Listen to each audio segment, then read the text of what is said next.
Ladies and gentlemen, tonight's performance will include Bob Dylan, the apocalypse, and tense conversations about the pros and cons of a vintage travel poster.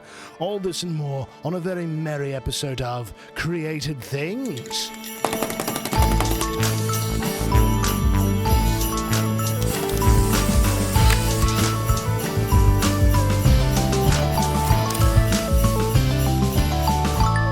Welcome to Created Things, the only podcast that has the courage to ask the question, Mariah Carey's All I Want for Christmas Is You, Anthem of the New Evangelization, or Anthem of the Last Judgment?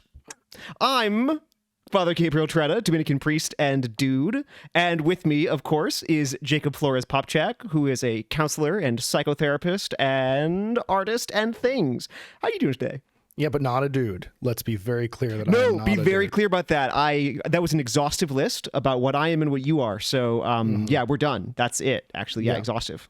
All right, cool. Well, good. I'm glad to know the makings of my ontological basis. Yeah, that was you're the welcome. weirdest intro. Mariah Carey, New Evangelization. I don't even know. Maybe probably half our listeners know what the New Evangelization is. Half but nobody does. And I just feel like it's the most annoying buzzword in the world. You mentioned in our podcast last week that keep Christ in Christmas is your least favorite phrase. My least favorite phrase is New Evangelization. Keep Christ in the New Evangelization of Christmas. Oh God. Yes, oh, God, we you're did really it. Feeling my paint right now. We did it. Everybody did it. No, you know what? So, some of our listeners may have noticed something that I pride myself on, and I think you pride yourself on, which is being a man of entirely moderate opinions. Yeah, like I said. So audio listeners can't tell that Jacob just nearly had an actual heart attack. I think it's, maybe because of eating burgers or something. I'm not sure. It's definitely had nothing to do with what I just said.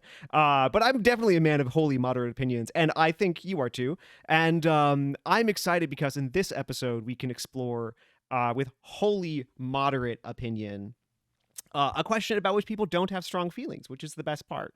And that is Christmas music. Or more accurately, holiday music. What do you think? Holiday music. So, I mean, it is a genre now. I mean, it's a whole genre. Oh, yeah. And there are whole radio stations that come into existence on the day after Thanksgiving and start playing this genre of music and right. go. And I'll be honest, I'm not a huge fan of those stations because they tend to only play the same 5 very generic Christmas songs. That doesn't mean I'm not a huge fan of Christmas music or holiday music, secular or sacred. I am. I just, unsurprisingly to who I am, I prefer the weirder stuff. So I have my own 3-hour playlist of my favorite Christmas music. But if you're just talking about rocking around the Christmas tree, no, I'm not a big fan.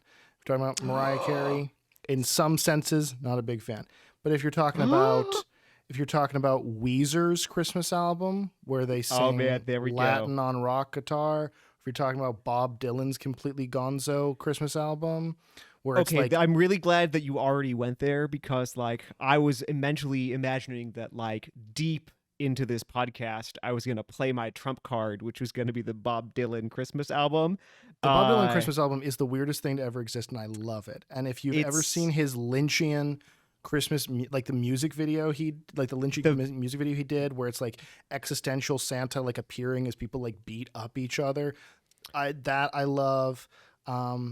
There's a version of Mariah Carey's All I Want for Christmas Is You where a DJ spliced it with Welcome to the Black Parade. So, I don't know what that is, but I believe it. Oh, it's the anthem of all Hot Topic kids in their skinny jeans. So oh my gosh, they beautiful. Spliced it in where it's you talk about how, is All I Want for Christmas secretly about the end of days. This makes it that, where this guy is just screaming about defeating demons over these back singers going, all I want for Christmas is you. That is unironically the second song on my Christmas playlist. So, hold Christmas on. music? When you say Yes. unironically, it is literally the second song on your Christmas playlist. So, is it there for ironic reasons? That's a hard No, it's because I love it. Yeah. I genuinely Yeah. enjoy listening to Yeah. it. And I Jacob, I genuinely feel enjoy a lot like of Christmas music.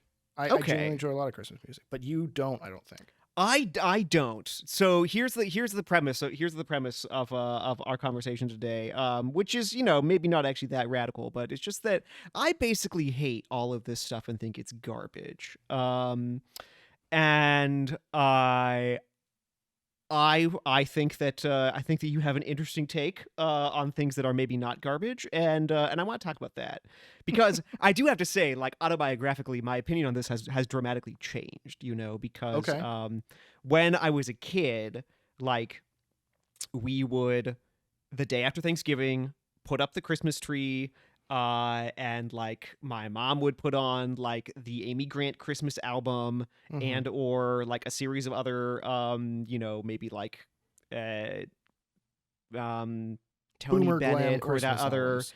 Yeah, yeah or Tony like Bennett. My parents always turn on the Rosie O'Donnell Christmas album where she does a oh weirdly my, sexy duet with Elmo. that sounds yeah, that actually sounds I feel like we are explaining too much about ourselves right now. Yeah, this is beautiful. Yeah, This is less exactly. a podcast on Christmas music and more just a Freudian analysis of us. Yeah, exactly. Like, and therefore that explains my 20s. No, Yeah. And now I have this fetish. so it's fantastic, but don't worry, I'm very well balanced as a human being. My shirt goes all the way to the ground. It's not a dress. Yeah. And I loved this stuff, like I knew all of this and I loved it. And I would always like listen to it, and my eldest brother hated it. And I was Sure, like, yeah.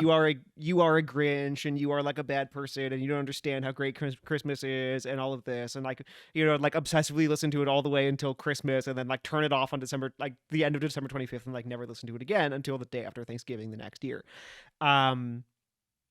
Since then I have decided well, it's not a decision. Like I didn't just sit down one day and be like, I am no longer the kind of person who listens to Christmas music, because that is an entirely robotic situation. It was more just like, how do I put it, Jacob? Christmas music and I, we just fell out of love, okay? We just fell out of love. Like the okay? little boy from the terrifying Polar Express. Christmas just never worked out for you. Oh no, that sounds terrible. It really always, when that character says that line, it always draws to mind, like, was his mother murdered on Christmas? Like he comes downstairs and like his mother's body blood is under everywhere. the tree. There's a bow nailed through her head. Her dad's just like, Merry Christmas, son. Huh, Christmas just never worked out for Just me. Just never worked out for me. So yeah, was that kind of thing more or less your experience of Christmas music as a kid?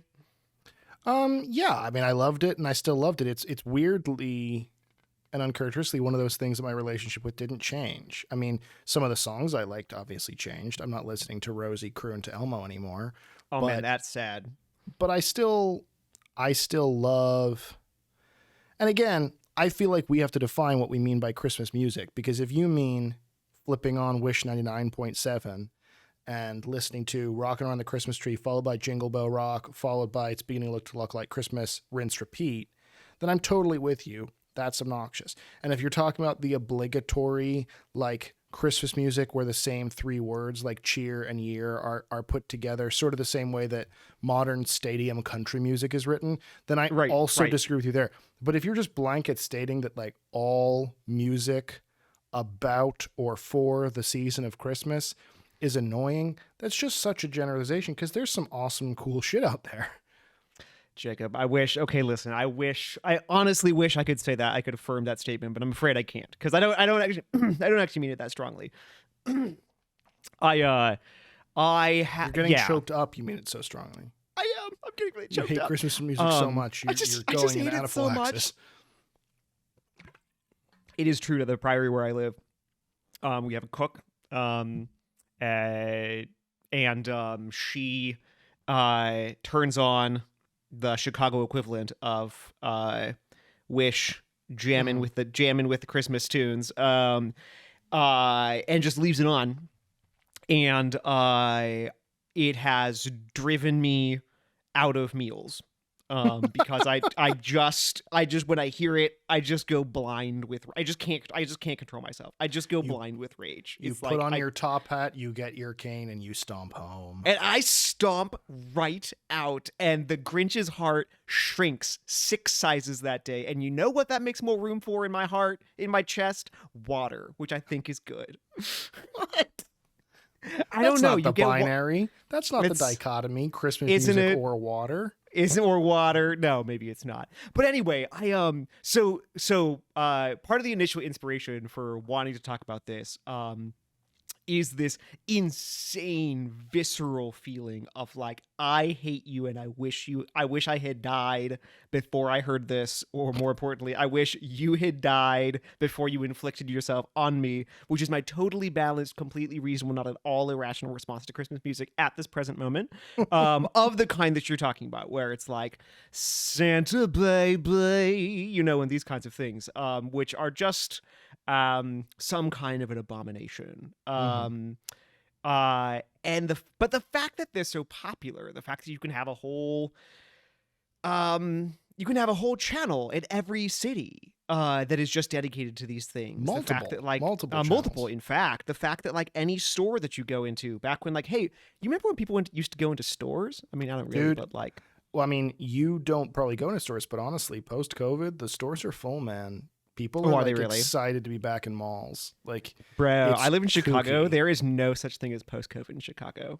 That's we are living it. We are living the dream. That's fair. I lived in Ohio and then I lived in Florida, which are just two Republican playgrounds. So yeah.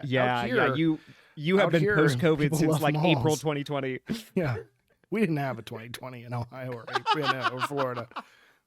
We just went straight 2019 to 2022. Everything's great. You know what's great? Everything's great. Yeah, we just live in the dream. Yeah, well, that's right. Yeah, so in Chicago, we're living a different dream. It's amazing. Nobody goes into stores. It's incredible. Yeah, that's amazing. But you know, just like this is a weird cultural phenomenon that, like, again, like the day after Thanksgiving or whatever, that you just any store that you go into will just turn on, you know, again, I mean, partly it's that jam of like 50s and 60s tunes that you're talking about, you know, Rockin' Around the Christmas Tree or whatever. But then there's always this fresh there's a mix of like stuff from the 90s. And then like a confusing mix of new things that are also the exact same. The general tenor of which is like, hey baby, I would like to do you on Christmas, I think. I mean, that's as far as I can tell. I read a post the other day that was there are 4 types of Christmas music. I'm trying to remember. It said type 1, Jesus is so God. Type 2, I want to do you on Christmas. Type 3, Santa is definitely coming. And then what was type 4? Oh, just like snow is great. Like, snow is great. Like those.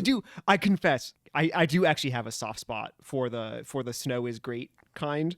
Do you? Not that I like the musically, you know, like the like Winter Wonderland or whatever, these kinds of, I mean, that's just taste wise isn't exactly my jam, you know. But I legitimately love this kind of just like, you know, it's great. Winter is great. You know, it's like really fun, like being cold when you're going to like be warm later and like these kinds of things, you know, like, gentle listener, I have spent much more of my life reading medieval and early modern Japanese poetry than the ordinary person. Which might explain why you're fundamentally broken as a person.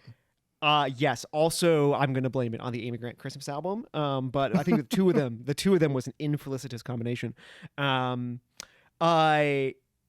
Medieval and early modern Japanese poetry is just a lot about the seasons, how great fall is, just like nature sounds, you know, so there's this like nice there's this famous can I remember the whole thing? I think so. There's this famous haiku that goes Furu ikeya kawazu tobikomu mizu no oto.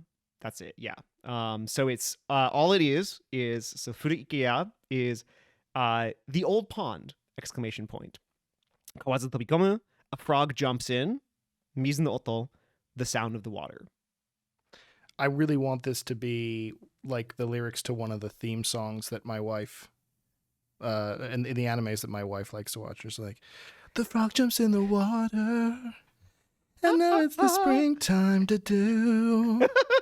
I think it's the fall, actually, because that's another thing about Japanese nature poetry is that like every word is encoded with a whole bunch of meanings. So I think the word for frog they use kawazu, I think that's a frog that's associated with the fall, but I forget. Maybe it's the spring. Anyway, it's always hard to remember. But see, I love that. I love that stuff actually, where you're just like unabashedly in love with like how beautiful and how crazy and how like totally uneventful nature is. That is really cool. And there is this funny thing in at least American musical culture, and poetry, of course, like insofar as people still write and read poetry.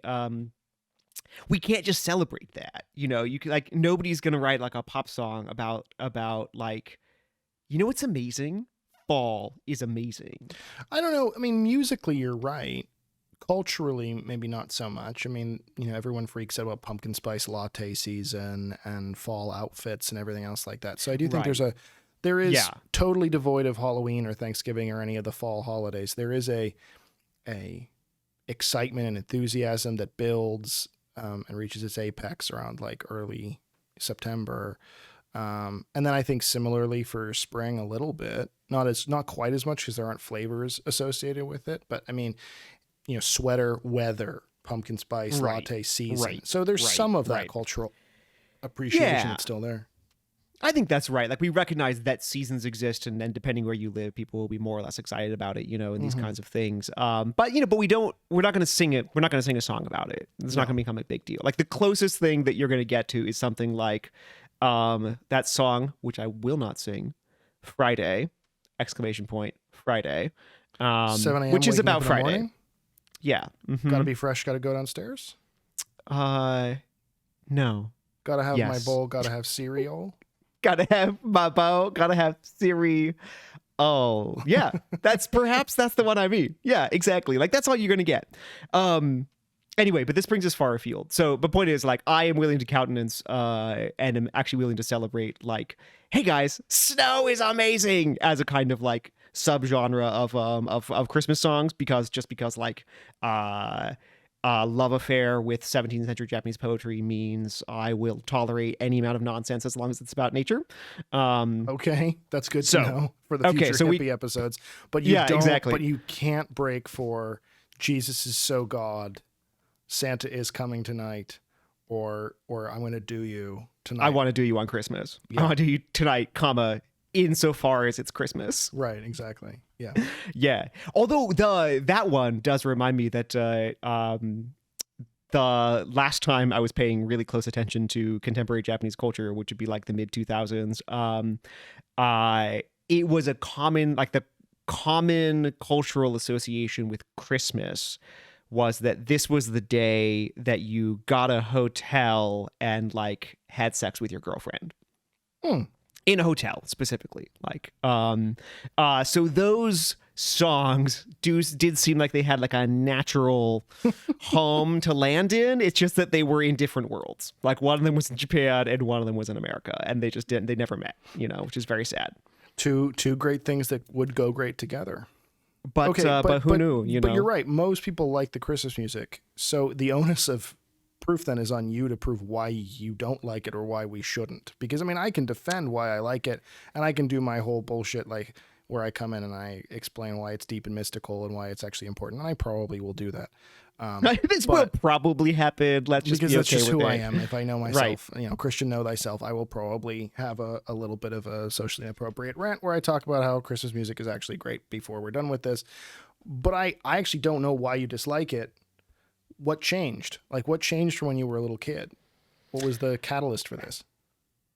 Well, see, that's the thing. There certainly isn't a single catalyst. I think it was a whole shifting in experience. I think it was a whole shifting in experience about what Christmas is, like coming to appreciate that like Advent is a thing. Oh God, are you an Advent Nazi? I definitely passed through a period where I was like an Advent Nazi. It was like, we're not going to do anything until like Christmas, and then like starting on Christmas we're going to do this and that. Ugh. I don't. Oh my I gosh! had a Thanks for crush having on a girl once who was an Advent Nazi, and I will fully admit that realizing that she was an Advent Nazi was one of the major things to help me recover from that crush. That's amazing. I respect that entirely. I actually am broke not. up with the girl, side note, because she said she would never let her kids believe in Santa. And I There you ended the go. relationship. You said then. that's it, I was lady. like, I'm not That's it. doing this. You're awful. That's the fact that you're 20 years older than me means nothing. No, I made that up. So, yeah. Yeah, I definitely passed through that phase, which I think is, I mean, it's understandable, like having come from that experience and then like getting really into my faith and like really kind of discovering Advent as a season, which I just didn't really know anything about, you know, and then like being a religious and discovering that like the natural rhythms of religious life actually does make it so that the weight of the experience is on that like you feel culturally and experientially the weeks leading into Christmas, you actually feel them as a time of like penitential preparation that has a musical tradition of its own, but it's like chants and these kinds of things, you know, from the religious experience, you know, from the religious perspective, and then like again, just like existentially, there's this huge weight of these incredibly beautiful like popular songs and hymns and pilgrimage songs and folk songs and things that are how people would celebrate, you know, Christmas. So like from December 25th into like February, you know. Well, I will say, let me interrupt you there, because I will say, like, half my personal Christmas playlist is folk songs and folk carols from a long time ago. So whether we're talking about, you know, Huron Carol, or whether we're talking about, what's the one? They just did, A24 just did a very spooky indie movie based on, like Arthurian legend. They did it on Gawain and the Green Knight. Oh yeah. Yeah. And it's all Gawain and the Green Knight's all set on Christmas. And so, I didn't know that. Yeah, because the spirit of the forest comes to challenge them on Christmas Day. Okay. And so it's beautiful, fantastic movie, very weird and creepy and existential and art filmy. But their whole soundtrack is like creepy renditions of French medieval Christmas carols. Oh my gosh, I would be so into that. So that's on my playlist for sure, with this girl just like with tinkly bells, just like, Sans Père Noël. Père Noël. And I'm just like, all right, this is my Christmas jam. So yes, I start off with the Weezer, but very quickly it pivots into medieval creep Christmas, which is my favorite kind of Christmas. But I consider that Christmas That's a music. jam. So sure. Are you just saying you don't like Christmas pop? Is that all you're saying? Yeah. Let's be real. I am not delivering like a major truth bomb here. I don't like Christmas pop. And I'm going to be honest here, I assumed that you would like it. I mean, I like some of it. I like that it exists. There's a difference between appreciating something and personally enjoying something. I really like that pop Christmas music exists. I really resent anyone who doesn't want it to exist. See, I don't want it to exist, but I don't personally enjoy listening to it. Why don't you want it to exist? That's what you have to break down for me, because that's the cornerstone of this conversation. We agree that carols are fun, like from the old times, you know, with an E on the end of old and a Y in the middle of times. We agree that churchy music is fun. We disagree that the pop stuff has a place, even if you don't like it. So that you have to justify. Yeah, that I definitely do have to justify, and that I feel like I can justify with another quote about Nazis written by an insane person. Yay! No, it's a poem by one of my favorite poets, Philip Larkin. He is a. Do you know him at all, Jacob? Philip Larkin? I vaguely know the name, and maybe it'll come back to me, but I have probably read poems of his to you before, because I adore him, and he is universally applicable. When we were sitting by the fire and I was stroking the harp, you did. And I was reading poems. Yeah, on the bear skin, you were reading poems to me. Yeah, I remember.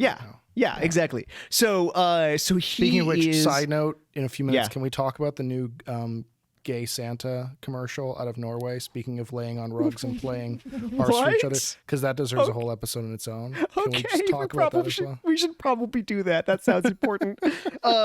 So Philip Larkin is great because he was this super depressive, sort of lecherous librarian who just wrote like many of the best poems in the 20th century. He's absolutely amazing. So he has a poem called Sunny Prestatin. It's got bad words in it, so you might a couple times have to cover up your ears, okay? Come to sunny Prestatin, laughed the girl on the poster, kneeling up on the sand in tautened white satin. Behind her, a hunk of coast, a hotel with palms, seemed to expand from her thighs and spread breast-lifting arms. She was slapped up one day in March. A couple of weeks and her face was snaggle-toothed and boss-eyed. Huge tits and a fissured crotch were scored well in, and the place between her legs held scrawls that set her fairly astride a tuberous cock and balls. Autographed Titch Thomas, while somebody had used a knife or something to stab right through the mustached lips of her smile. She was too good for this life. Very soon a great transverse tear left only a hand and some blue. Now, fight cancer is there. Wow. Okay, that is my thesis for why Christmas pop music is actually bad that it exists. Okay. Because as I was... Okay. I think I know what you're saying, but I don't want to be sure.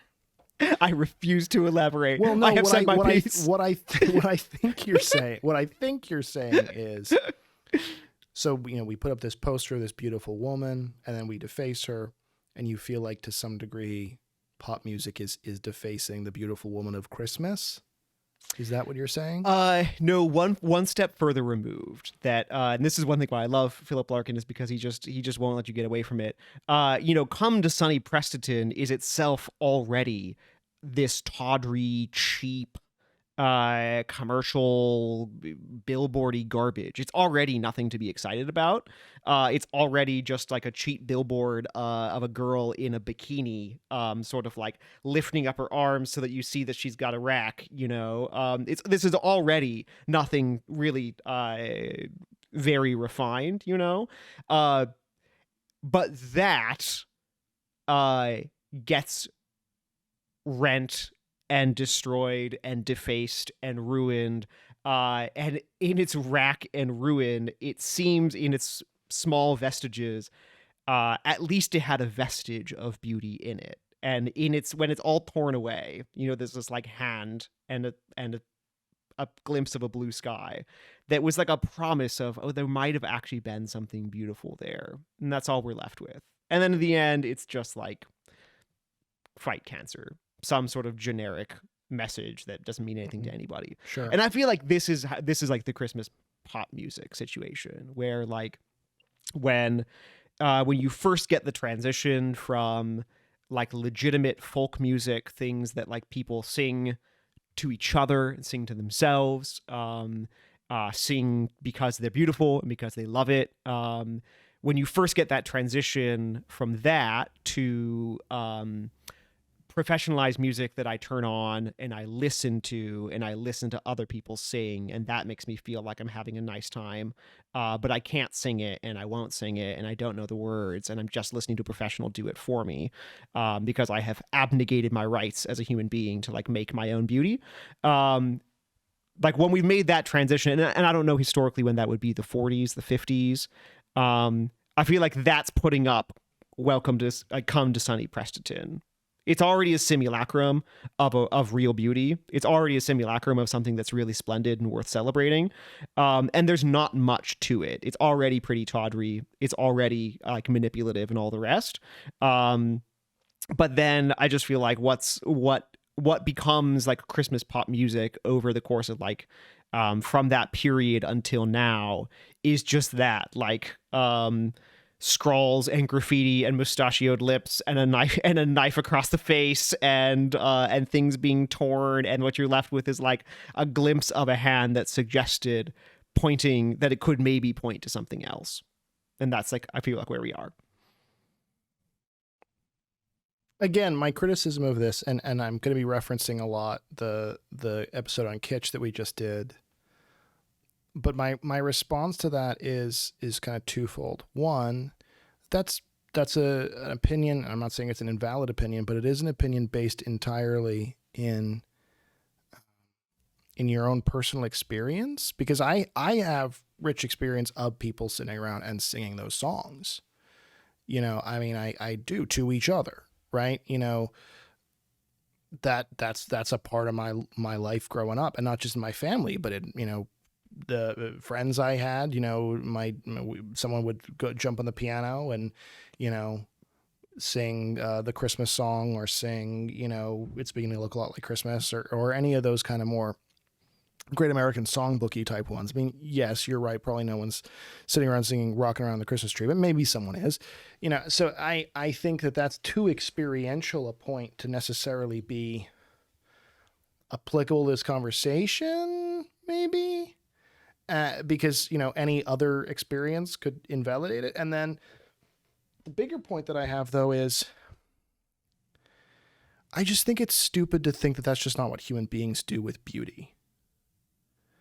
I think Sure. I think human beings just do that with beautiful stuff, you know, and so we've had kind of conversations right in a row where first we talked about relics a couple weeks ago. And I took the posture that I was sort of uncomfortable with relics, and you defended them. And then we moved into Christmas kitsch, and now we're talking about Christmas music. And I think they're a similar thing because, you know, without making anyone go back and listen to any previous episodes, my big discomfort with relics was, you got this sacred body, why are you dividing it up and spreading it all over the place and sending, you know, the hand of this saint to Poland and the heart of this saint to Italy, et cetera, and so forth. And your response to me at that point was that my approach was a very modernist one, that if a sacred thing is sacred, it should be left entirely intact. But that the natural human inclination for most of human history is to break that thing up and spread it around as much as possible.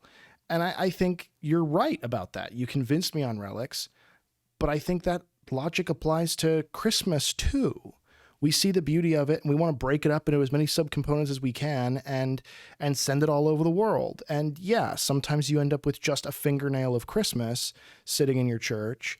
But God damn it, that's a fingernail of Christmas, and we deserve to be able to appreciate that. And, you know, I talk to a lot of people who hate different Christmas songs, or, you know, are Advent Nazis, where, you know, God forbid we, you know, admit that Jesus is going to be born before the end of Advent, because we're all living in this weird, you know, pretend deniability where we're like, oh, Jesus hasn't been born yet.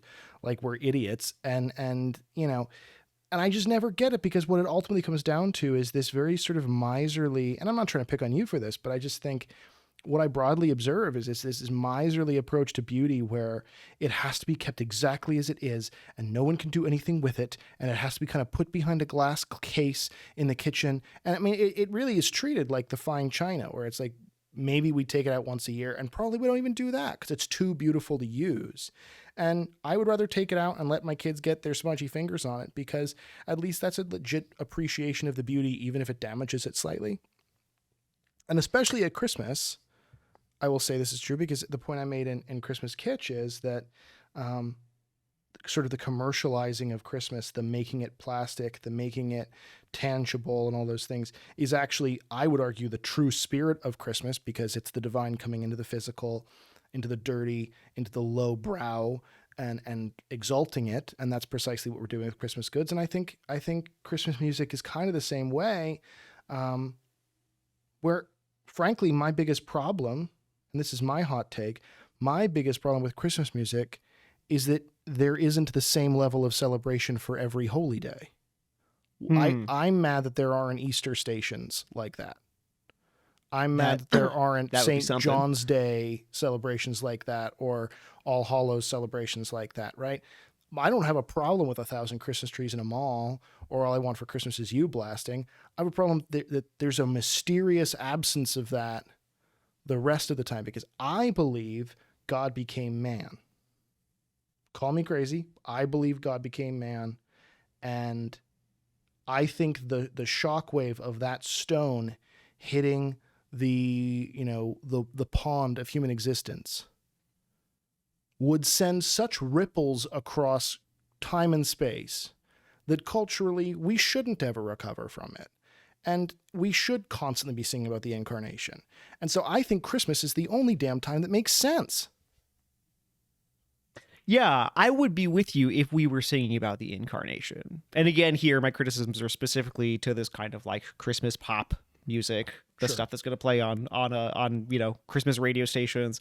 Because I agree with you on the first thing you said, which is that this is just what human beings do with beauty. That's Larkin's whole point, actually, is that like we find these like fragments of beauty that are already, it's already commercialized, it's already exploited, it's already manipulative and all this kind of stuff. So it's already not like some great holy thing. But you can just say, okay, there's something there. But even that, there's this natural tendency, if it's unchecked, to deface, tear down, destroy, shred, ruin, but the make to be about I'm something making, else. But the argument I'm making is like relics, because that was my point. We're making the reverse points now. With relics, my point was by ripping apart this saint's body, not to be crass, but by ripping apart the saint's body and sending its parts to, the four corners of God's green earth, you are defacing it. And your point was, no, you're not. You're spreading the good around. And so what I'm saying to you is, why is ripping apart something beautiful different? Because that's the question, is like, is there a kind of splitting that doesn't change the nature of the thing? And that's the argument I was making with relics, is that like, yeah, this is a kind of splitting that doesn't change the nature of the thing. Like, you don't have less of the saint when the saint is in two places, or in two pieces, that like, of course, the strongest case for this is like, because in a certain quantitative sense you have less because there's whatever. The strongest specific case for this is like with the Eucharist, where the sort of super fascinating particular belief about the Eucharist is that if you have a gigantic we call it a ciborium, a container for the Eucharist, like a really, really big one for one of these mega masses with like 100,000 people, or you have like a teeny little bit of a host that you've broken off to give somebody who has like problems swallowing, there is neither more nor less in either situation, right? It's just that the breaking, the spreading, augmentation or diminution of physical quantity does not change the nature or the presence or the quantity at all, right? So that's like the strongest case. But so the case that I'm making here with what we see, and I think the reason I actually have like real concerns about like Christmas pop music is I think that this is a breaking and a fragmentation that actually has changed the nature of the thing. That it is no longer about Christmas. It is no longer, in fact, incarnational or about God at all, right? And not even in a dim way where it could be kind of pointed to it. So again, like from my take here, something like, and I'm not proposing these as good, I'm just proposing them as like an intermediary stage, something like,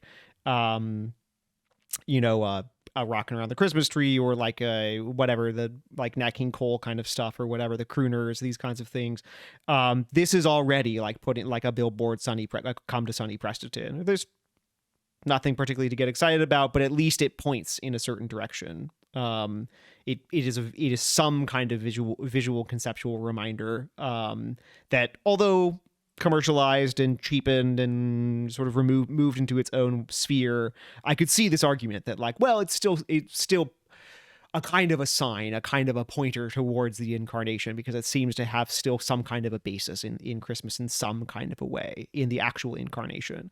But by the time that you get to like All I Want for Christmas Is You, or like Santa Baby, or these kinds of things, we have lost that. Like, that is gone. The actual principle and nature of the thing has changed, to where it's not actually a fragment of Christmas anymore. How has it changed? Like, break that down. Sure. So, what that has changed it into is it's actually, it's to a certain extent, you could say it's undoing what Christians did in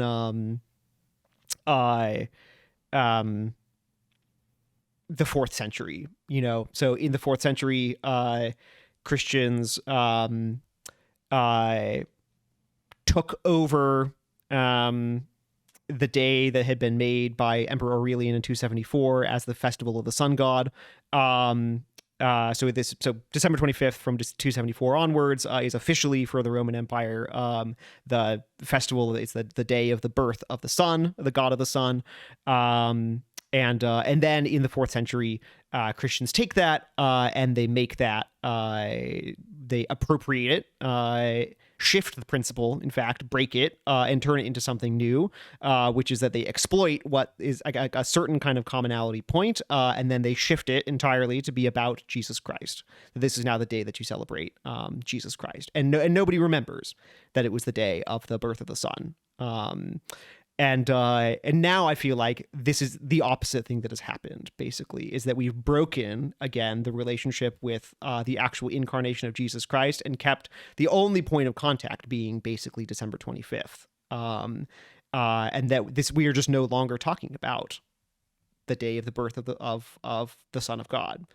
We are just talking about something that happens in midwinter, which is that it's cold and like you get together with your baby, and then but then people give gifts, and so and there's this kind of cultural mythos about Santa, and so you're saying about a great combination of both the sexy ones and then the Santa ones. Of course, it's like Santa baby, so it's like I'm gonna have sex with Santa on Christmas, yay! It was just we are no longer talking about the same thing. Mm-hmm.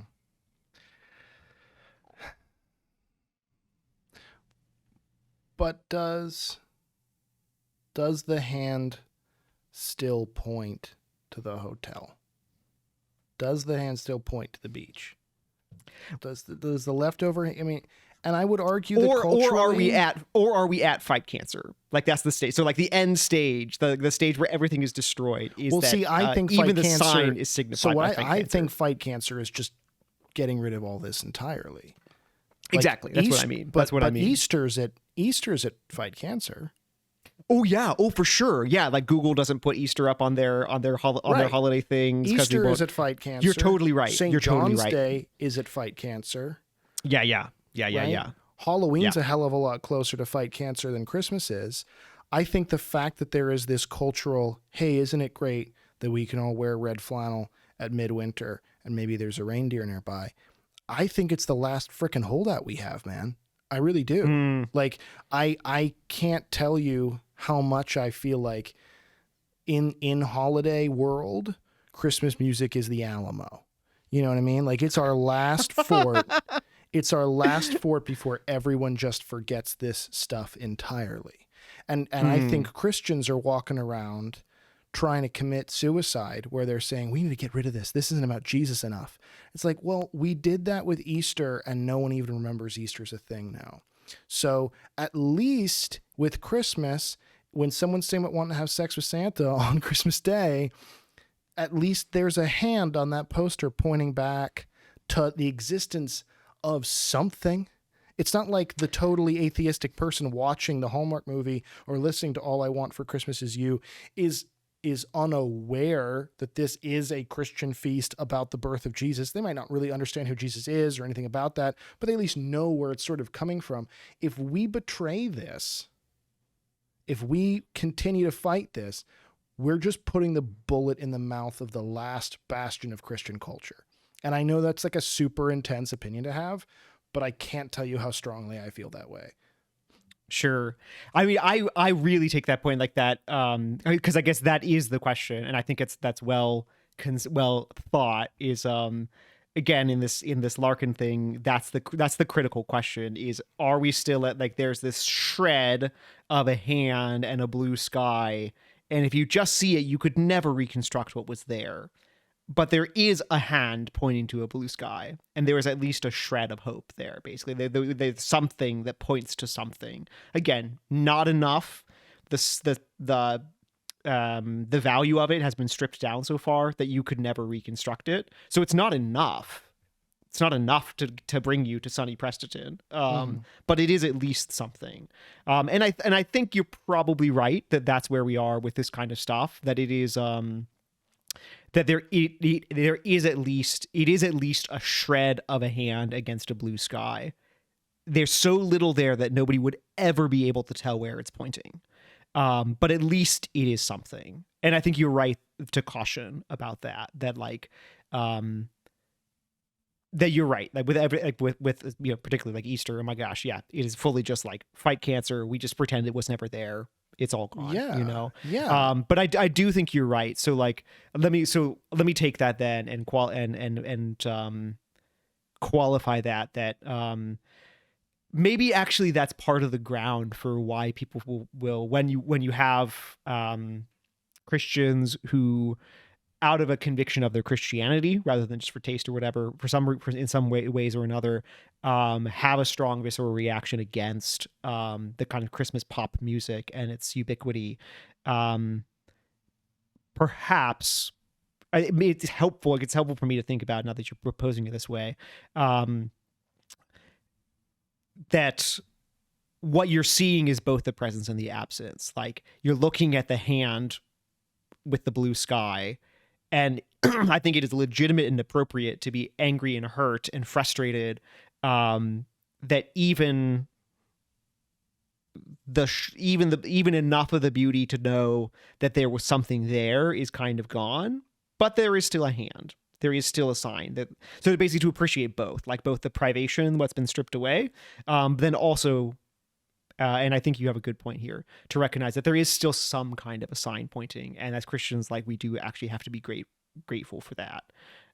Even recognizing its limitation, so like, I'm not going to sing the praises of it, but recognize at least there's a hand pointing, which we don't have elsewhere. And I think that's helpful. I guess the question then becomes, what do we do with it?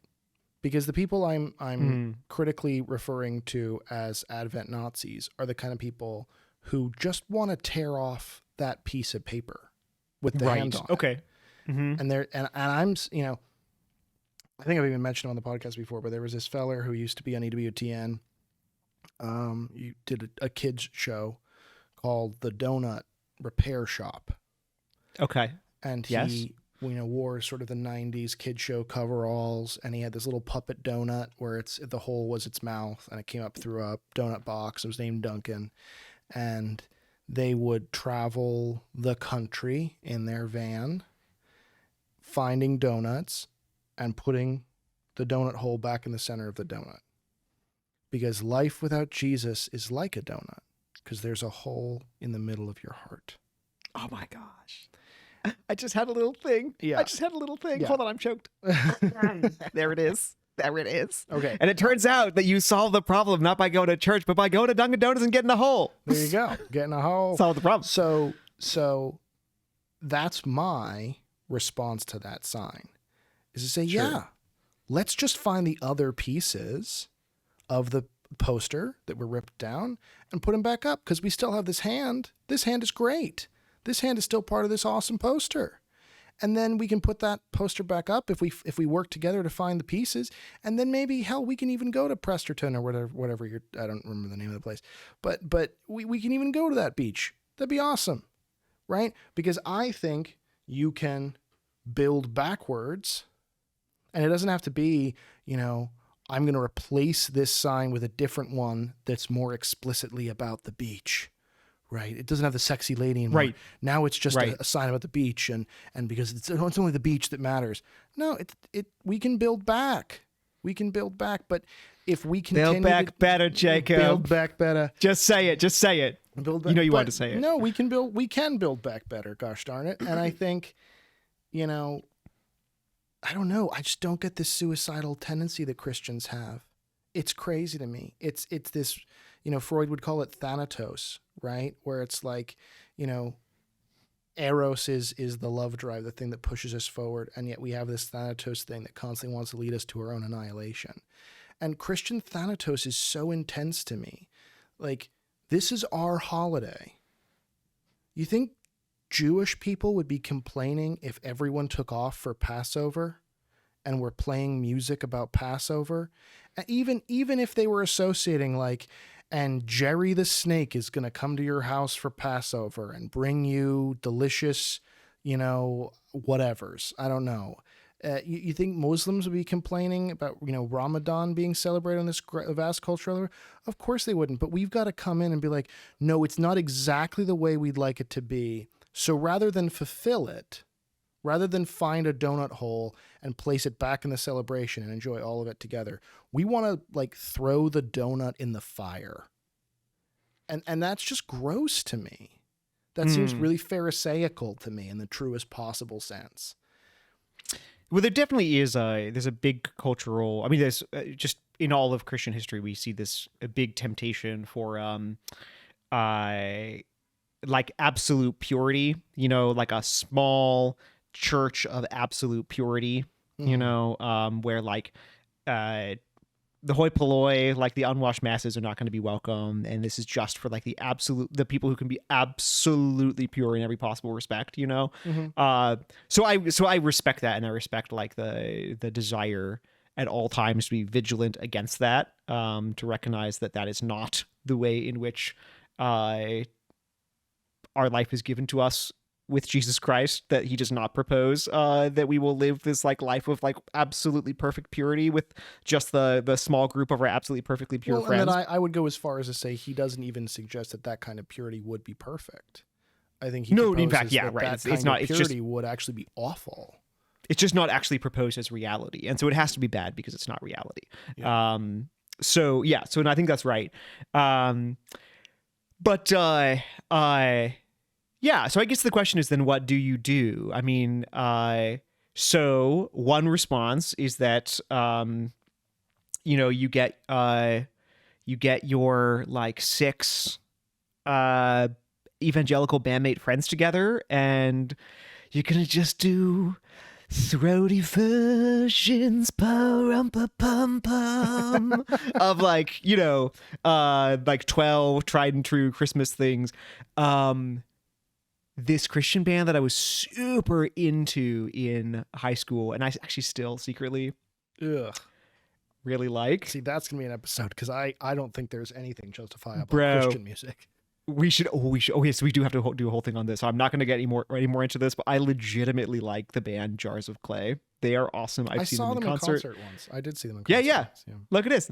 They are actually really great, and I love them. Because they did I found out about them because they did the theme song to an MTV reality show called God or the Girl. Did you ever hear the show? No. Yeah, I'm all too aware of that show. Yeah. Yeah. So they did the theme song to God or the Girl, where 4 men were followed trying to decide if they would stay with their fiancés or become priests.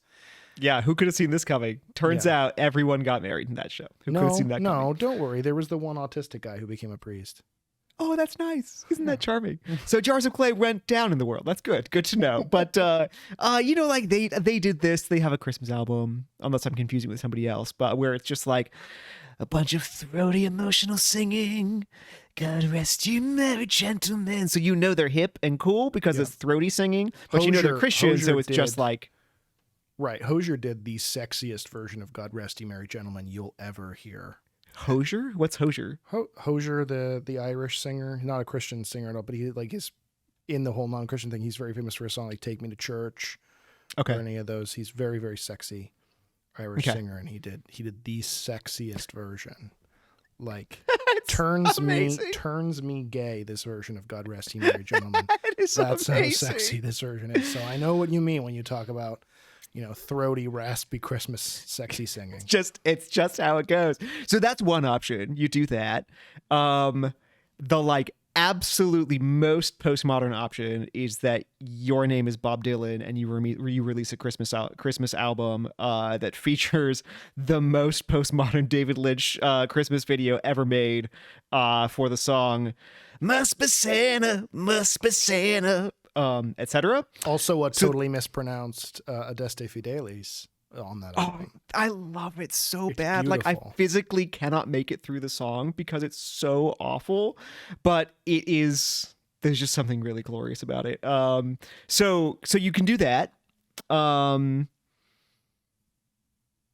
don't know where else we go with this, Well, I think part of it in a capitalistic society is supporting those places that are still doing it. Right. So like, for instance, this weekend, my wife and I are going to go to Epcot which is, one of the Disney parks.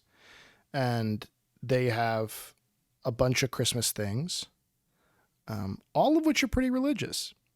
And but they're mixed with the poppy in, I think, the most ideal way. So one of those things is because Epcot's sort of made up of these facades they call pavilions, designed to look like different parts of the world. Okay. So they have France and they have England and et cetera and so forth. And before COVID anyway, they only hired people from those countries to work at those booths. So they would really so you would apply in Norway for like a Disney internship, and then you'd work at the Norway pavilion, and you could talk to people about your culture and like teach them little words in the language and stuff like that. And at the holiday, they have the personification of Santa from that culture come out and tell a story to the children about traditions in that culture. So Père Noël comes out in France and actually talks about the history of the crèche, to like how St. Francis was the first one to build a nativity, but creches really took off in France because you could actually put a figure of yourself in it. And then he tells a story about a little girl who wrote him a letter about how all she wants for Christmas is a little crèche statue of her. And then Father Christmas in England, and the England Pavilion comes out and actually rings the devil's knell, which is, ringing the bell for 1 year once for every year since Christ was born. So you kind of go place by place. And the Norwegian one is just like somebody comes and like slaughters some animals. It's the Julenessen, the creepy little 12 gnomes of Christmas. Who? Oh yeah. Do that. Yeah. The Julenessen are terrifying. We should do a whole episode on them. Oh wait, actually, there's so many side notes that I have. I used to work at a place called Sacred Heart Radio. You would visit me there. We would co-host sometimes in the early mornings, and it was in this creepy abandoned seminary, the office. And they had, do you remember their like festival of nativities that they had? Oh yeah. Oh, how could I forget? From around the world. And they had this one from Norway where the nativity itself was being acted out by the Julenessen, which are the creepy, like pseudo evil Christmas I do gnomes. remember this. And so there was like an evil gnome baby Jesus, and then like an evil gnome Mary with like a beard, and they were murdering their evil giant parents, which is part of the folklore. Kind of what they do, but like just insane to me. So anyway, you can go see them as you walk around Epcot. This is the most ADD conversation we've ever had. You can see them as you walk around Epcot, and then at night at Epcot they've got something called the Candlelight Processional, where something like 140 Disney cast members from around the company, some of them are Imagineers, some of them are just, street sweepers in the park and stuff, can volunteer to come be part of this choir. And it's an hour of exclusively religious music. Really powerful, while they're all holding candles that blasts the Hallelujah chorus at the end, and everyone stands for that. Cool. In the middle of this theme park with, the Epcot ball shining behind you. And I think supporting, in a capitalistic society, supporting things like that and even pushing for more of it is great. Sure. If you pull your money out entirely, that's not going to happen. So, for instance, we did a whole episode on parades where I mentioned that the wise men used to be part of the Macy's Thanksgiving Day Parade.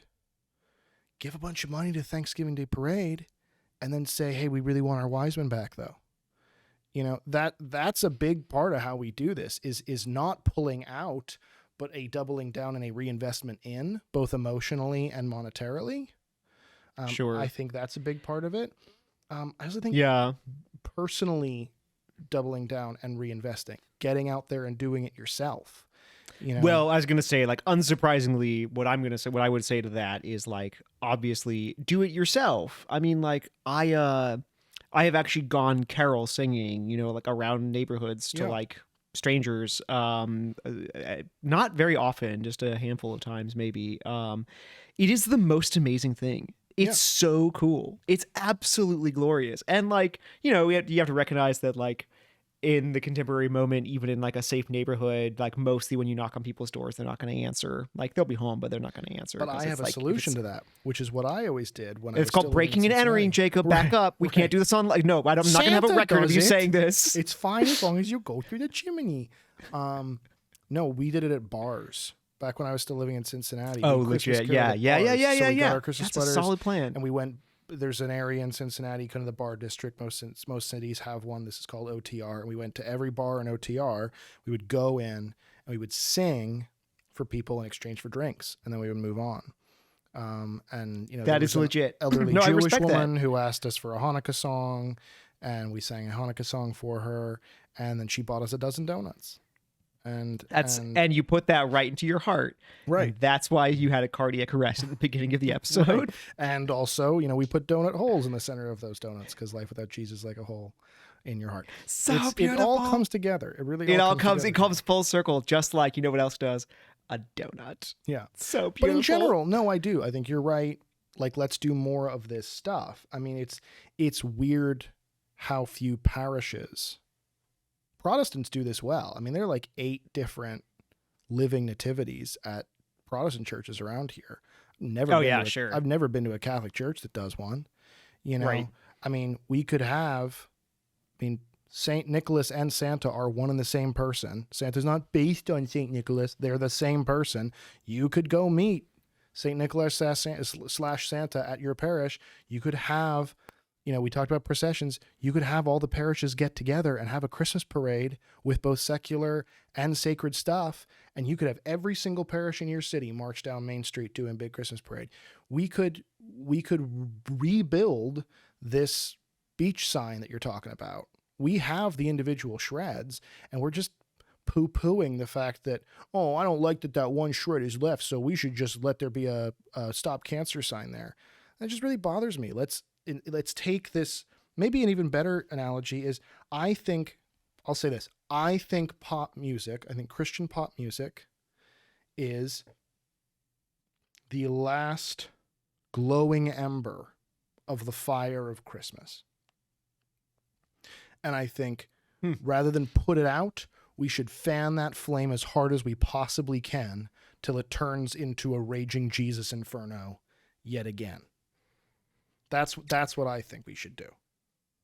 So, in sum, all I want for Christmas is both the herald of the new evangelization and of the last judgment. I don't know that you can say that without defining either of those things for our poor listeners, but I think will I might do understand. neither. I refuse under no circumstance.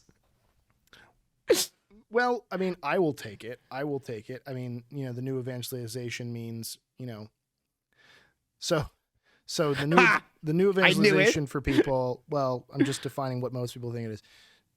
JP2 comes along and says, hey guys, we're going to re-evangelize everybody. This Pope St. John Paul II, back in the 90s comes along and says, hey, we're going to, re-evangelize everybody, guys, nobody's sort of Christian anymore. We're going to go re-evangelize them, and we're going to do so in totally new means. We're not going to use the old, throw away the textbook, man. We're going to evangelize people in a brand new way.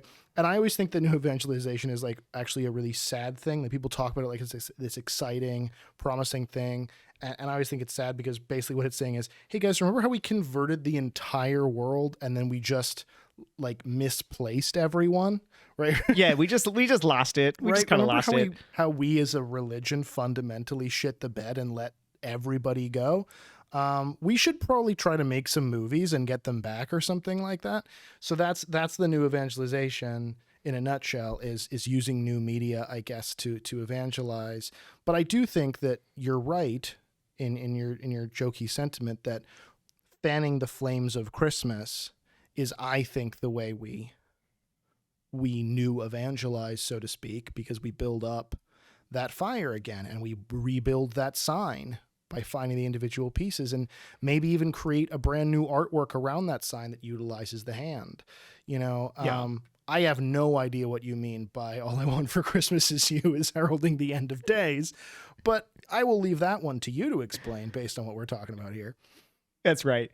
And I think, I think the critical thing is that, I think we have to recognize, I think it's right to recognize that we're at that stage where all that's left is the shred of a hand pointing somewhere, and a glimpse of a blue sky, and that's just where we are culturally, that you can't just kind of throw people into, the month before Christmas and have them tell you at the end, okay, so what does Christmas mean? It's not going to happen. So recognize that that's where it is and that there is something to grieve there. as you say, that like that, but like living in a post-Christian world where there's just a kind of like shred of a hand pointing to signify that there used to be something here.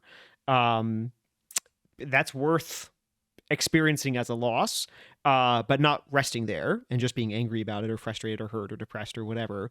But as you say, like experiencing that actually as a profound call to restore the rest of the sign. And I mean like sign in the strong sense, you know, like that these things, these physical symbols are signs that point us to the incarnation, you know, that direct us to Jesus Christ. Sure. And that like these are the things that we like really passionately need to throw our time and our energy into, like trying to find ways to embrace, you know. Well, and I'll go and that like, oh, sorry. And I go like, just again, like my point is just always like at the most local level, you know, just at the most local, at the most immediate level where it's things that I can do, you know. So like learn all of these cool carols, sing them with your family, like learn all these cool carols and go sing them in bars with your friends, like learn all these cool carols and get like, and Christmas songs of various kinds, you know, and like go around neighborhoods where you're not going to get shot, and like sing them to strangers and like do these kinds of things, you know, that like actually build where or do crazier things, which you were suggesting too, that say, I know I'm not just trying to recreate what was there before. Like I know what it was pointing to, and I want to create a sign that really communicates at this moment to where that, to what it points to, you know, which is like the actual incarnation. But I'm going to go a step further, and maybe you'll disagree with me on this. Yes, let's rebuild the sign, but let's in the present moment recognize that the hand is still a very legitimate part of that sign. It's not like the hand is bad and we've got to rebuild the whole sign. And once we've rebuilt the whole sign, the hand won't be there anymore. Once we rebuild the sign, the hand will still be there. It will just be contextualized again.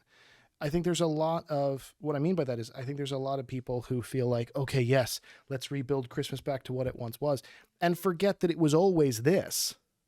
There was just also more stuff. There's never not been Christmas pop music. The folk songs we're singing now are the pop music from back then. It's not like Good King Wenceslas is necessarily about, in any more than the most cursory of ways, actual Jesus. It's about a Bohemian king of what got assassinated. I mean, it has nothing to do with anything, right? Hey, he's a saint. Yeah, in the same way all European monarchy are a saint. Well, they're either saints or devils. That's all you got. Right, yeah, right, politics. But no, I mean, Christmas pop was always a part of Christmas because, as I was saying in the Kitsch episode, that's what the incarnation is all about. It is always the secular and the sacred, the physical and the spiritual, the material and the divine. Always. And so that hand might be all that's left, but we don't need to get rid of it. We don't need to replace it. We need to recontextualize it, sure. But even if we did, even if we made Christmas great again or built back better, there would still be that pop music hand. And that would be good. That would be okay. Yeah, see, and there's where I think maybe also Trump of the Last Judgment, because because something that looks kind of like a dim memory of what Jesus used to look like, but doesn't point to Jesus anymore. Let's give a hot take on this. That kind of sounds like the Antichrist. Oh. Okay, so now you're taking this in a whole different direction. I just think, and I'm not going to explore that completely. Are you saying the pop music hand of the sign is the Antichrist? I'm saying it shares some similarities. I'm not saying it is completely, but I'm saying it shares some similarities. Because like, I just do think that there's like, when we're like using fragments of Christian symbols that have lost any relation to Christianity beyond like a dim memory or that something used to be there, that what we're playing with has actually become kind of dangerous. And it's not just that like, well, if it's in the context of the whole sign, it wouldn't be that way. It's a fragment. That's the whole point. It's just a fragment. And so it can't do anything more. And so, So I guess that's just the last thing I'd say is that like No. That can't be the last thing you're going to say. We're going to go on for another hour because you're throwing a whole new loop into this. I mean, I'm proposing that you can actually fan that tiny ember of Christmas back to a huge inferno, and you're saying no, that ember might actually be the anti-fire. Yeah, which I am in fact saying. Yeah. That like that there's no amount of fanning on All I Want for Christmas Is You, on Santa Baby, on these kinds of things that can ever make them give off any fumes than like burning coal. There's no amount of fanning on that can make it happen. Don't concentrate your energy on trying to like Christianize those things because that's a mistake. That there are beautiful material, even crass and like unrefined aspects of Christian material of Christian material culture, Christmas material culture, songs, pop stuff, etc. that might work, that might be suitable material for that, but like don't waste your time on things that aren't. So how do you personally tell the difference besides just taste?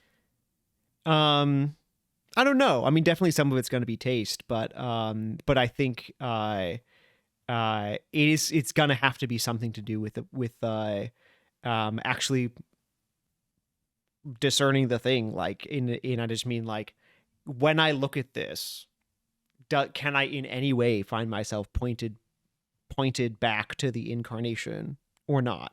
Or is it just me totally exteriorly bringing in, like imposing some kind of signification of the incarnation on something that is in fact not at all related to it? Okay, but I think you're being, I appreciate what you're saying, and I love you, but I think you're being robotic. I do. I think you're Bring it. We've talked before about being a robot, and I think in this one area you're being a little bit of a robot because, okay, let's Socratically walk through this.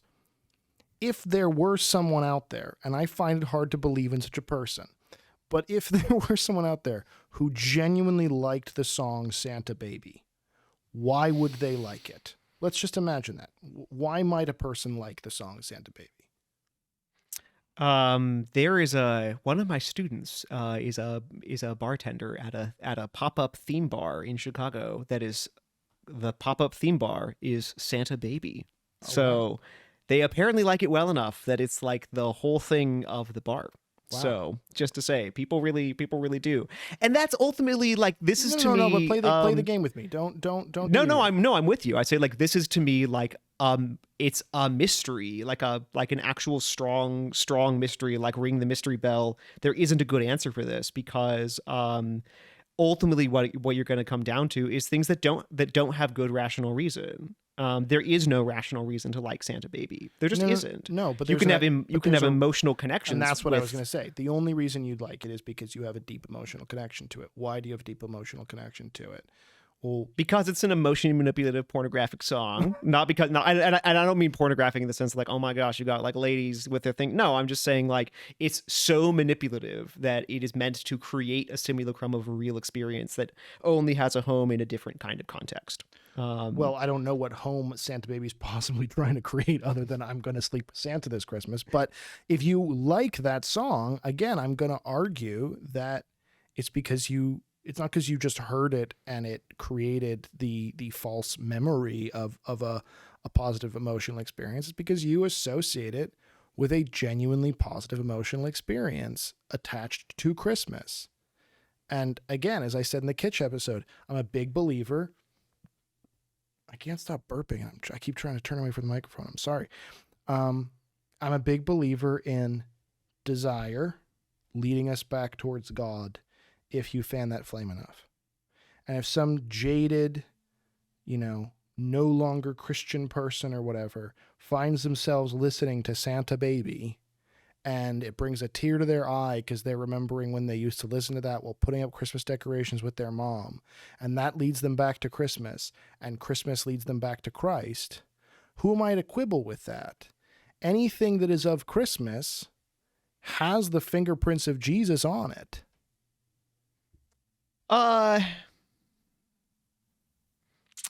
In this level of very, very remote like distant signification, where again, if you didn't already, already even in that example, there is, it's just a fragment that cannot signify. It's just a fragment of meaning that cannot provide its own context, that cannot lead anywhere else.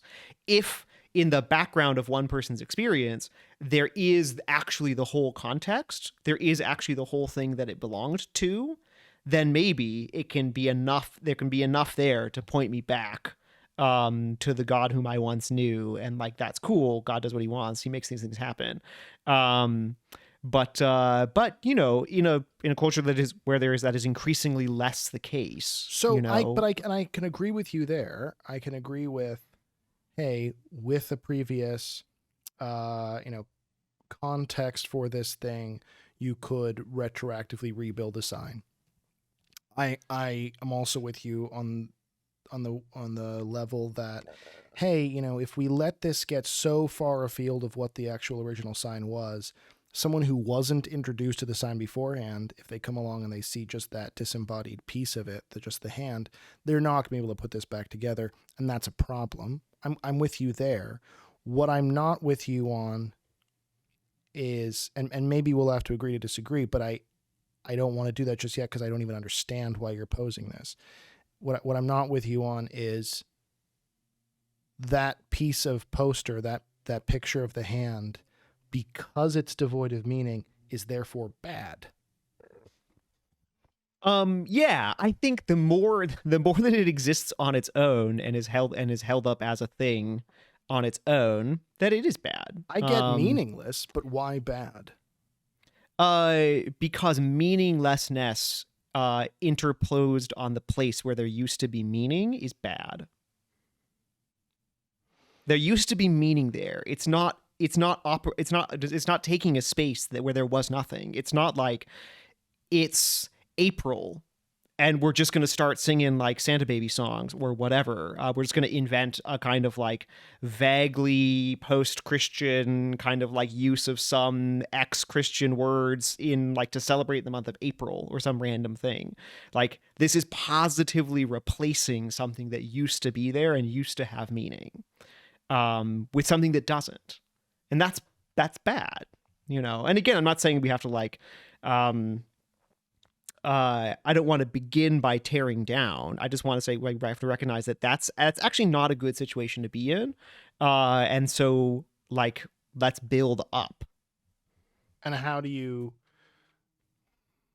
So really, I mean, well, before I say how do you do that, I mean, really what you're saying is you don't buy that something like Santa Baby or whatever is the hand on that poster. You really do fully feel that some of those songs, and again, I think it'd be good for the sake of our perhaps more scrupulous listeners who are listening to this with some kind of, desire to hear a rule or a guideline, which if you're listening to this podcast for that, honey, you really shouldn't. Don't do that. But just to throw them a bone, I think we should probably pose some kind of our, at least, a semblance of our personal litmus test for, what determines which side of that line it falls into. But it does sound like you're saying that it's not the piece of the hand, that it is just the fight cancer sign at this point. It could be. And again, when I say bad, thanks for calling my attention to that. I don't mean like, oh my gosh, like, bless me, Father, for I have sinned. Today I listened to Santa Baby 6 times. I just couldn't stop.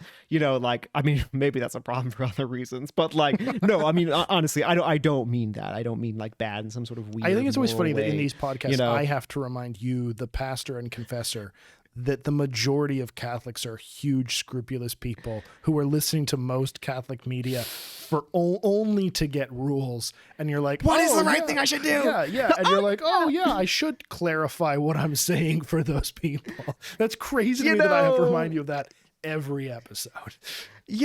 Dominicans, we try to live pretty far from that stuff. So, no, I don't mean like we try to live as close as possible to like pastor stuff, confessor stuff, doing all this. But like, people will get really annoyed at Dominican spiritual directors because they'll say things like, yeah, but what should I do? And the answer is like, I don't know. I'm not going to tell you. Right. Even if I did know, I wouldn't tell you. It's very, Dominicans are very rabbinical in the sense that you just answer everything with a question and you move on. Exactly. Yeah. This is how we do. But yeah, no, I don't mean bad in the sense like if you secretly in your heart of hearts just like absolutely love I don't know, you said 1,000 Christmas trees in the mall or something. I guess that's a song. You know, but fine, who cares? You know, like whatever. I mean, people can.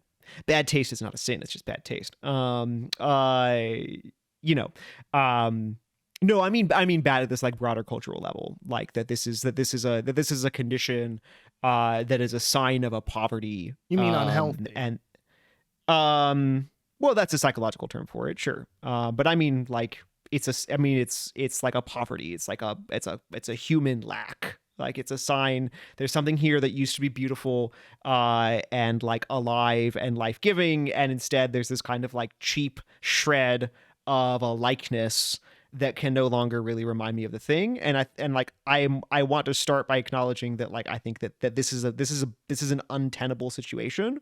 That's just not good, you know.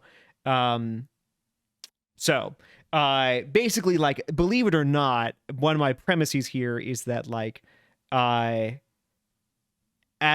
feel like as somebody who is passionate about living the reality of the incarnation, and wanting to accept even its like weird and culturally unpleasant manifestations, I don't want to be forced to pretend that I like, you know, Mariah Carey and all of these kinds of things, just to be like chipper and positive about like, well, it's got the word Christmas in it, so I'm gonna be positive about it. Sure. You know, like I'm not gonna be positive about it. I'm gonna be very negative about it, for I think principled reasons, but maybe you disagree, which is fine. Yeah, I guess I just still, and maybe this is the inner scrupulous person inside of me. I still wonder, what do I do with that information? Because for me, if there's an unhealthy thing, you know, I use the word unhealthy, I don't kill it, I heal it. If there's a impoverished thing, I don't abort it, I raise it up and give it, you know, the necessities that it needs, right? And I think a tendency you've already illustrated when you talked about sort of that puritanicalism that runs through the heart of Christianity sometimes, the tendency is to say, okay, if this is tacky or tasteless or bad, I'm just going to destroy it. I am going to kill it. I am going to abort it. And if we're saying, okay, Santa Baby is tasteless to the degree that it is no longer even a hand, it is just a fight cancer sign. What is the response? Is it to tear down the fight cancer sign? What is it? Is it to say, we don't play that song in our house anymore? You know, what is it you're proposing here as the Christian response to the Santa Baby fight cancer sign? Yeah, the Santa Baby fight. And again, like, it's always, we have to be based in actual reality, which is like, you and I and our glorious listeners do not actually have it in our power to like turn these things off, to make it so that they don't happen, to make it so that like these garbagey Christmassy pop stations like don't happen. So like, one, don't waste too much energy being angry about it. Like, I mean, I can recognize that there is something irrational about like the intensity of the visceral response that I have when I hear this kind of music. Which is like unhealthy. I should probably let go of it, you know, because like ultimately I can't change these things, you know. Mm-hmm. And I can just like accept that, and there it is. So whatever if I have any action steps, and I just don't see why convictions about reality necessarily have to end in action steps. You know, like convictions about reality allow you to see the world better, and seeing the world better allows you to live more freely. And along down the line, it may result in a new freedom of action that I have not yet anticipated.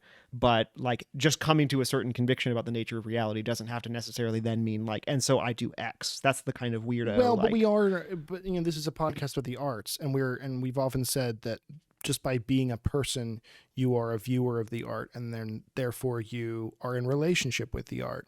And once you're in relationship with the art, you have the choice to either participate or not participate. You can turn off or you can turn on, right? And this is a point I often make to my clients that, and maybe this is getting us into territory that we shouldn't get into for this podcast, but I often make the point to my clients that Jesus is not reductive. He is additive, right? He's not subtractive. He's additive. So if you're just telling someone, don't do this, right? Right. That's probably not of God. And I think that if we're saying, hey, this thing is the fight cancer sign, it's no longer even the hand, we owe it to ourselves as much as anyone to be able to say then, okay, so what do we do with that fight cancer sign? Do we just leave it there and resent that it's there and wish it weren't there, but oh, what can you do? Do we rip it down and put up a new sign in its place? Do we try to make something beautiful out of it, like in a new collage somehow? Like what do we do with that fight cancer sign that's up there now? Yeah. And I think, creatively, like that the goal here is actually, again, we're not actually looking to recreate something that was there and isn't there anymore. I think that is actually a mistake. Like, we're not just trying to go back and do something the way that it used to be done, but like then these godless heathens like Mariah Carey came along or whatever. I don't know. Maybe Mariah Carey is a very nice person. I don't know. But and then like ruined everything. We have to get back how it was before then. Like, no, like, find a way. And if we want an action step, like we want like a what's the creative context in which I would say like allow your energies to kind of like go in this direction and see where it goes. I would say like don't try to recreate something. Try to actually think about the incarnation and create something that makes sense, that expresses that reality in a powerful way, that allows you and the people whom you know and love to see it better. Shoot for that, and like see what it looks like. I can get behind that. And if for some reason, weirdly, you have a personal insight, theological, spiritual, emotional, or otherwise, that somehow consecrates Eartha Kitt's Santa Baby, maybe even include that somehow.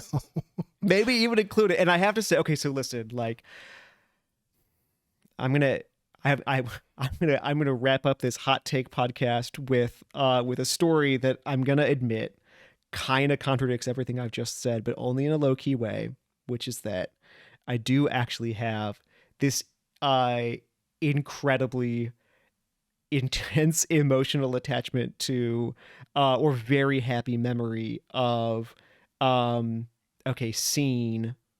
It's the Priory in DC where like 70 Dominicans live, like something like 2/3 of them are in formation, so they're like young guys being trained, and then like the other third are, guys of varying ages, but who have been, Dominicans and mostly priests for a long time. Some of them are like important theologians, some of them are like people kind of a little bit known and like have a lot of sort of dignity and gravitas about them. But then like it's after Christmas midnight mass, then like we all go to this hangout room in the Priory at like 1 a.m, 2 a.m, and like everyone has like a bunch of beers really quickly because they're so happy about the risen Lord, about the birth of the Lord, but they're also like exhausted and they have a big mass in the mornings. They have to kind of go to bed, but they also definitely want to drink some beers.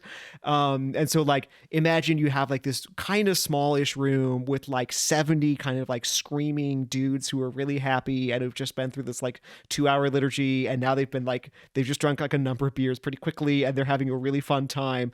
And then one of these guys who is like kind of a famous person and is like has a lot of dignity and gravitas about him, starts scream singing "All I Want for Christmas Is You." And then one of the guys who's like an actual professional singer starts doing the Mariah Carey like descant on top of it because he can actually sing at the high range. And this just like goes on for the whole song. And I have to tell you, it's a profound moment. Yeah. It's a profound moment. This is, if there is any possibility of the recontextualizing of something like that on its own terms, I have to say this memory, this experience I have would be it. That doesn't undermine everything you've just said in a low key way. That undermines it in a high key way, in a Thor way. I would go as far as to say low key versus Thor. Thor! Yeah. I think it fully undermines your point here, because what you're really saying is that in relationship with each other and with Christ, something devoid of meaning can be filled with meaning again. That's really what your story is illustrating. In this scene, that's what happens, like, does that song become filled with meaning? Not really. But did it happen in this scene, in this moment? Yes. And it's important. But to you it does, because you're never going to be able to hear that song and not go back to that moment. And isn't that true of any song and any hymn and any piece of art? The art only matters at all insofar as the connection it builds between us and with our Creator. That's all any art matters at all. So if you had that experience, for you and those people, that song is now rich with Christological meaning. And you can't... See, I wouldn't go there. No, it's a beautiful experience of the joy of Christ. That's what I'll say. The song does not become Christological, but like, you can rejoice in the Lord in certain contexts with it. I don't want a lot for Christmas. There's just one thing I need. I don't care about the presents underneath the Christmas tree. Oh, the presents? No, I just want... What do you want then? I just want Christ for my own. I want him more than you could ever know. Beautiful. All I want for Christmas is you, Lord Jesus. I see what you did. This is, by the way, the classic evangelical song trick. Right, yeah. All right, my friends. Yeah. All right, my friends. I encourage you to go through all of your list of your least favorite Christmas pop songs, put the word Jesus in them somewhere, have a profound Christological experience, and go forth and create cool things.